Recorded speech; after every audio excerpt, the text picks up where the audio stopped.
வணக்கம். Welcome back to K2B craft. இன்னைக்கு நம்ம கோகுல அஷ்டமிக்காக ஒரு டெக்கரேஷன் ஐடியா பார்க்கலாம். இது வந்து ஒரு பாட் டெக்கரேஷன் ஐடியா தாங்க. இதுக்கு வந்து ஒரு க்ளே பாட் நமக்கு தேவை. ஸோ இந்த க்ளே பாட் பார்த்தீங்க அப்படின்னா ரொம்ப சின்ன சைஸ் நீங்கள் சூஸ் பண்ணாலே அது ஓகே தான். மேக்ஸிமம் பார்த்தீங்க அப்படின்னா நீங்கள் வந்து கீழே மட்டும் ஃப்ளாட்டாக இருக்கிற மாதிரி பார்த்து வாங்கிக்கோங்க. ஸோ இதில் வந்துட்டு இப்போ நான் வந்து கம்ப்ளீட்டாக பெயிண்ட் பண்ணணும். இதில் வந்து ஆக்சுவலாக அவங்க லேயர் மாதிரி கொடுத்துருக்காங்க. ஸோ நீங்கள் வந்துட்டு அதை பேஸ் பண்ணி கூட உங்களுக்கு மல்டி கலரில் வேணும்னா கூட பெயிண்ட் பண்ணிக்கலாம். ஸோ இதை நான் கம்ப்ளீட்டாக இப்போ பெயிண்ட் பண்ணி எடுத்துக்கிறேன். இப்போ பார்த்தீங்கன்னா பெயிண்ட் பண்ணியாச்சு. நான் வந்து அந்த பாட்டோட மவுத் சைட் மட்டும் நான் வேறு கலரில் பெயிண்ட் பண்ணியிருக்கேன். நீங்கள் வந்து உள்ளெல்லாம் பெயிண்ட் பண்ணணும் அப்படிங்கிறது நெசசரி கிடையாது. வெளியே மட்டும் பண்ணாலே போதும். அந்த மவுத் பாட்டை மட்டும் நீங்கள் பண்ணிக்கோங்க. இப்போ வந்துட்டு ஒரு கோல்டு லேஸ் எடுத்திருக்கேன். இந்த லேஸை வந்துட்டு இந்த பாட்டை சுற்றி நம்ம டெக்கரேட் பண்ணிடலாம். ஃபர்ஸ்ட் நான் வந்துட்டு இந்த லேஸை வந்து இந்த ஆர்ச் சைடு மேலே வர மாதிரி டெக்கரேட் பண்ணுறேன். ரொம்ப கீழே நீங்கள் டெக்கரேட் பண்ணணும்னு அவசியம் இல்லை, ஏன்னா அது நமக்கு தெரியாது. ஸோ ஒரு ஹாஃப் ஆஃப் த பார்ட்லேருந்து நீங்கள் ஸ்டார்ட் பண்ணிங்கன்னா கரெக்டாக இருக்கும்.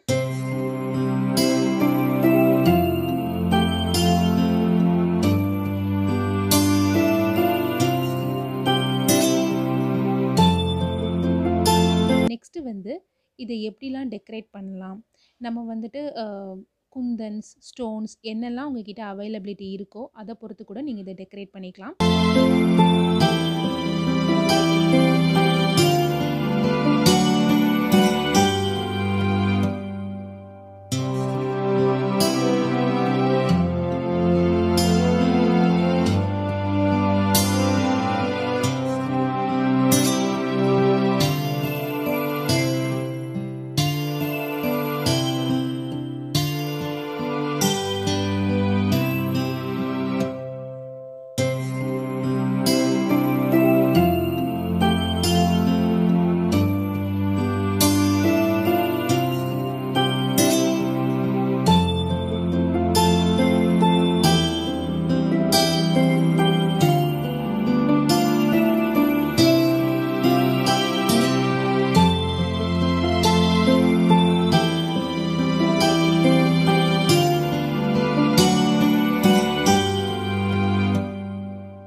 ஃபைனலாக நான் வந்துட்டு இதே கோல்டன் லேஸ், அதாவது கீழே வந்து அந்த ஆர்ச்சு மேலே இருக்க மாதிரி பண்ணேன். ஸோ மேலே நீங்கள் அதே மாதிரி ஆப்போசிட்டாக டைப் பண்ணிக்கோங்க.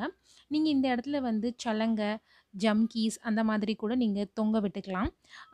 இப்போ வந்துட்டு இந்த ஃபெவிக்ளூலாம் காஞ்சிடுங்க, கம் வந்து ஒயிட்டாக தெரியுது, அதெல்லாம் நோ ப்ராப்ளம். ஸோ அதே மாதிரி நான் இன்னொரு பாட்டும் பண்ணி வச்சுருக்கேன். இப்போ இந்த மவுத் ஆஃப் கீழே வைக்கிறது அந்த ரெட்டை வச்சுக்கலாம். மேலே வந்து இந்த பாட் வைக்கிறதுனால அதை மவுத்தை நான் டெக்கரேட் பண்ணணும். அதனால் அந்த இடத்துலையும் நான் ஒரு ஸ்டோன்ஸ் வச்சு டெக்கரேட் பண்ணிக்கிறேன்.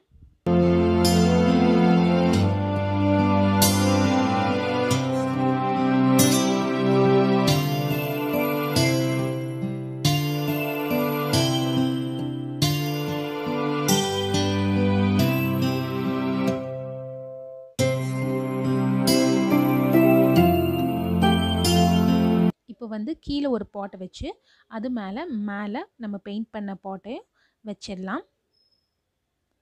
ஸோ இது வந்து எப்படிலாம் யூஸ் பண்ணலாம் அப்படின்னா, நீங்கள் வந்து கோகுல அஷ்டமி பூஜா டெக்கரேஷனுக்கும் இதை யூஸ் பண்ணலாம்.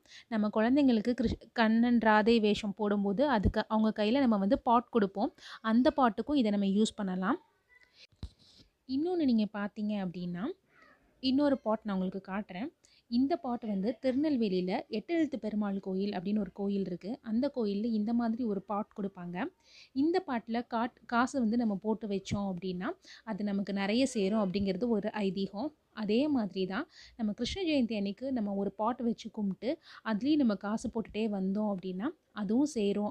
அதுலேயும் அந்த பாட்லேயும் காசு நிறைய சேரும், நமக்கும் காசு நிறைய சேரும் அப்படின்னு சொல்லுவாங்க. அவ்வளோதாங்க. இந்த வீடியோ உங்களுக்கு பிடிச்சிருந்துச்சு அப்படின்னா லைக் பண்ணுங்கள், ஷேர் பண்ணுங்கள், சப்ஸ்கிரைப் பண்ணுங்கள். தேங்க்யூ. பை.